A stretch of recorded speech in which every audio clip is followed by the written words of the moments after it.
தேசபக்தர்கள் அனைவருக்கும் சிவசேனாவின் வணக்கங்கள். வெறுத்து ஒதுக்கி தள்ள வேண்டியவரா அண்ணாமலை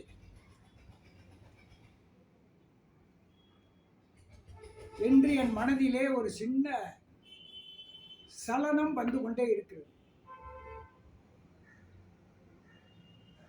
அண்ணாமலை வந்த பிறகு தமிழகத்திலே இந்துக்களுக்கு ஒரு எழுச்சி ஏற்பட்டதை மறுக்கவே முடியாது. ஒரு தன்னம்பிக்கை ஏற்பட்டதை மறுக்கவே முடியாது. அவரின் ஒவ்வொரு செயலும் மோடி ஐயாவும் அமித்ஷா ஐயாவும் கண்கொத்தி பாம்பாக கண்காணித்தார்கள். ஆகவே அவரை தன்னுடைய செல்ல பிள்ளையாக வைத்திருந்தார்கள். மோடி ஐயா தன்னுடைய காரிலே அண்ணாமலையை ஏற்றிக்கொண்டு வலம் வந்த காட்சி உலக நாடுகளே வியக்க வைத்தது. அப்படி ஒரு உச்சமான ஒரு செல்வாக்கை கொடுத்திருந்தார். அண்ணாமலையும் அரிய பெரிய காரியங்களை எல்லாம் செய்தார். ஒரு பானை சோற்றுக்கு ஒரு சோறு பதம். கோயம்புத்தூர் கோட்டை ஈஸ்வரன் கோவில், அங்கே ஒரு காரில மனித வெடிகுண்டு வெடித்தது. எல்லோரும் என்ன சொன்னார்கள்? அன்றைக்கு காவல்துறையின் உச்ச அதிகாரி சைலேந்திர பாபு பத்திரிகையாளரை சந்தித்து பேட்டி கொடுக்கின்றார். சிலிண்டரை காரிலே எடுத்து சென்றார்கள். அது அங்கே உள்ள வேகத்தடையிலே ஏறி இறங்கும் போது அது வெடித்து விட்டது என்று சைலேந்திர பாபு பேட்டி கொடுத்தார். கிட்டத்தட்ட ஊற்றி மூடுகின்ற நிலைமைக்கு வந்து விட்டார்கள்.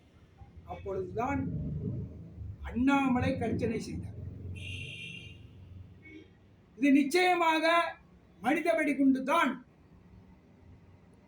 என்னையே விசாரிக்க வேண்டும் என்று ஓங்கி உரத்த குரலிலே சொன்னார்.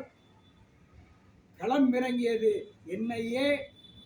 இன்றைக்கு வரைக்கும் 20 பேர் 30 பேர் கைது செய்து ஆணிவேரை தேடி அழித்திருக்கிறார்கள் என்பது அண்ணாமலையால் கிடைத்த ஒரு மிகப்பெரிய அந்த செய்தி என்பதை இங்கே பதிவிட வேண்டும். அதே போன்று மதுக்கடைகள், எத்தனையோ போராட்டங்களை நாம் பார்த்திருக்கின்றோம். பாரதிய ஜனதா எத்தனையோ போராட்டங்களை நடத்தி இருக்கிறது. ஆனால் அண்ணாமலை என்ன சொன்னார்? பெண்களுக்கு, நீங்கள் மதுக்கடையின் முன்பு சென்று ஸ்டாலின் அவர்களின் படத்தை மதுக்கடையிலே ஒட்ட வேண்டும். இவ்வளவு பெரிய விஷயம் பாருங்க. நினைத்து கூட பார்க்க முடியாத அந்த அறிவிப்பை செய்தார். பெண்கள் எல்லாம் மிரண்டு பயந்து ஓடவில்லை, அந்த மதுக்கடையை நோக்கி ஓடினார்கள். ஸ்டாலின் படத்தை ஒட்டினார்கள்.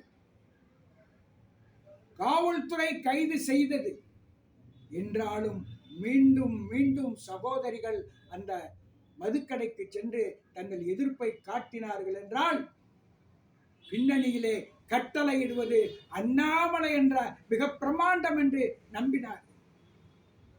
ஆகவே இப்படிப்பட்ட விஷயங்கள் எல்லாம் சாத்தியமாச்சு.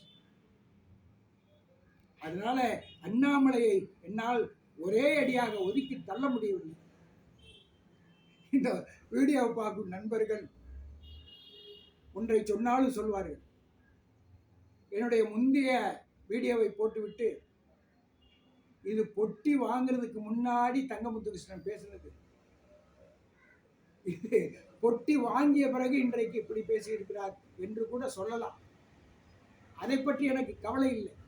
ஆனால் அண்ணாமலை தான். அண்ணாமலை என்றால் ஒரு பிரம்மாண்டம் தான்.